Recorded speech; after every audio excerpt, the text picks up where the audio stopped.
El grupo islamista Hamás llegó a un acuerdo en Pekín con otras organizaciones palestinas para formar un gobierno de unidad en Gaza cuando finalice la guerra. Entre estos grupos también se encuentra su rival Fatah.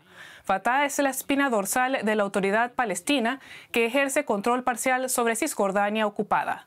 Defiende una solución pacífica entre Israel y Palestina, incluso reconoce al Estado judío. Hamás, por su parte, considerado un grupo terrorista por Estados Unidos y la Unión Europea, gobierna la Franja de Gaza y no reconoce al Estado de Israel. Ambos movimientos mantuvieron una enemistad abierta desde 2007, cuando Hamás asumió el poder en la franja y expulsó por la fuerza a Fatah. Por su parte, Israel rechazó este martes el acuerdo firmado en China. El ministro de Asuntos Exteriores israelí, Israel Katz, lo calificó como un intento de controlar Gaza tras la guerra. Mahmoud Abbas abrazó a los asesinos y violadores de Hamás, revelando su verdadero rostro, escribió en su cuenta de X el líder de la diplomacia israelí sobre el presidente de la Autoridad Nacional Palestina. Según Katz, ese hipotético gobierno unitario en Gaza no sucederá porque el gobierno de Hamás será aplastado y Mahmoud Abbas observará a Gaza desde muy lejos. Y para analizar este tema nos acompaña Francisco Carrión desde Madrid. Él fue corresponsal en El Cairo y es periodista de El Independiente. Bienvenido, Francisco. ¿Cómo cambia este acuerdo el curso de la guerra de Israel contra Hamás en Gaza? ¿Sale Hamás más fortalecido con este acuerdo? Y de ser así, ¿de qué manera? Pues es difícil saberlo. Hoy mismo acabamos de sobrepasar la barrera de los 30.000 muertos en Gaza desde el inicio de la operación militar israelí en octubre. Lo que sí sabemos es que la guerra ha ayudado a acercar posturas entre Hamás y Fatah. Recordemos que han estado enfrentados desde 2007, cuando Hamás gana las elecciones legislativas de 2006 y expulsa a Fatah de los territorios de la Franja de Gaza y desde entonces controla de manera efectiva el gobierno. Es muy pronto saber qué consecuencias va a tener este gobierno de unidad nacional que han buscado antes otros países, antes que China, recordemos Arabia Saudí, Egipto, Turquía, con resultados.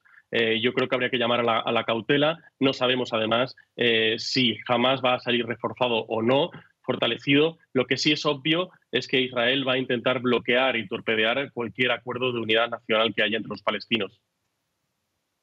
Francisco, ¿y afecta este acuerdo las negociaciones entre la milicia Hamás e Israel?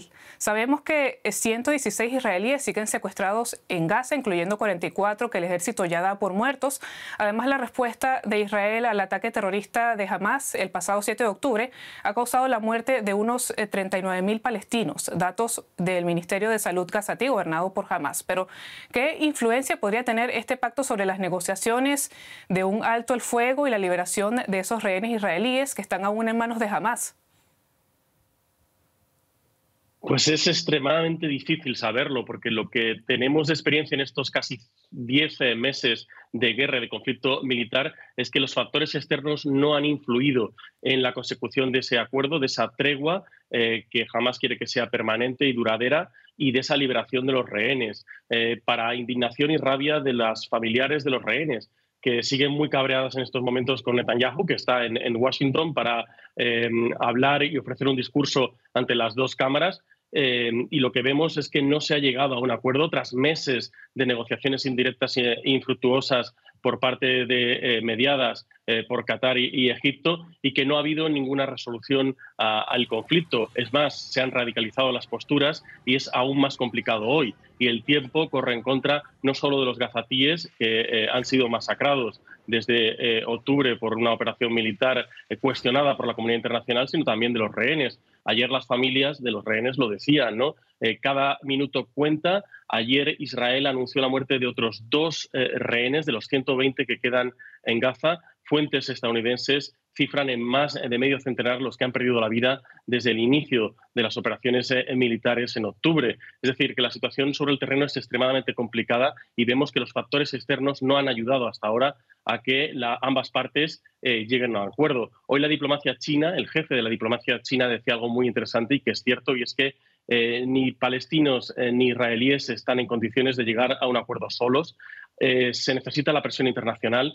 una presión internacional que se echa en falta. Los países árabes han denunciado una y otra vez que Estados Unidos no ha ejercido, que la administración Biden no ha ejercido la presión que podría hacer ella en solitario sobre Israel. Estados Unidos es el principal aliado internacional de Israel, el que aporta las armas para la guerra, y la administración Biden podía haber hecho más para presionar a Israel a que se siente a la mesa de negociaciones y llegue a un acuerdo que permita la liberación de los rehenes y también una resolución de un conflicto que dura ya más de 78 años.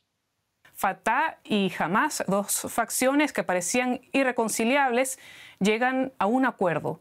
¿Cómo se prevé que podría funcionar este gobierno de unidad una vez que finalice la guerra? ¿Significa esto además que podría radicalizarse Fatah?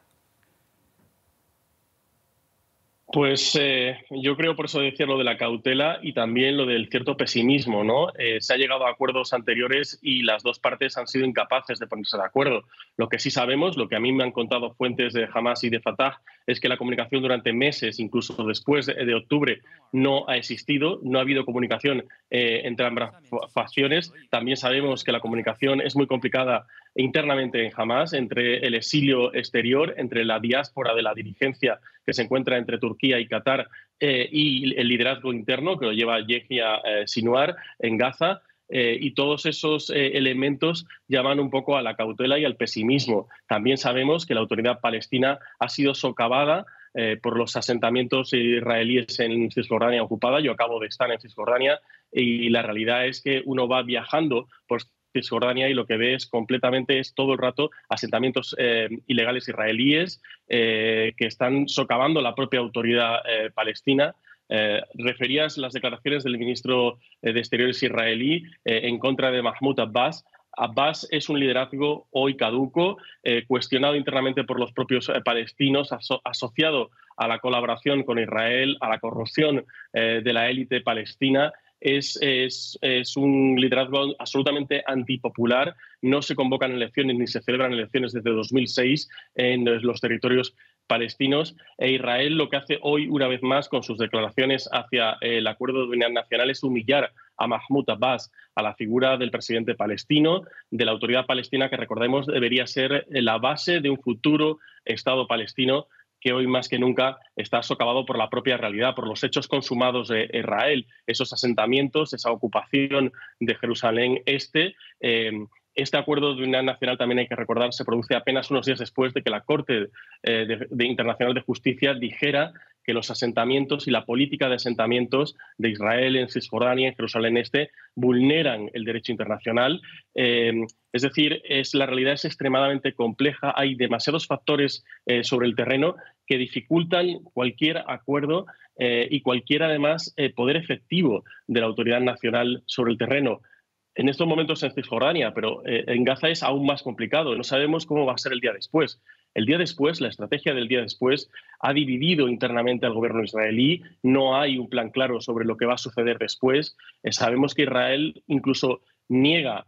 El Parlamento israelí aprobó hace unos días un rechazo amplio a la posible establecimiento del Estado palestino, y las autoridades israelíes, el gobierno de Netanyahu, ha dicho una y otra vez que se niega al retorno de la autoridad palestina a la propia franja de Gaza, sin dar muchas alternativas de cuál sería ese gobierno que podría mantener el orden en Gaza, porque lo que sabemos hoy, además, a través de la ONU, es que está imperando un estado de anarquía en la franja de Gaza ante la disolución, ante la huida del liderazgo de los miembros de Hamás, que estarían en los túneles. Hay una realidad extremadamente compleja, como decíamos, que dificulta cualquier ejercicio efectivo del poder por parte de los palestinos. Y tenemos la historia de estas décadas, desde los acuerdos de Oslo y del papel que ha jugado la autoridad palestina.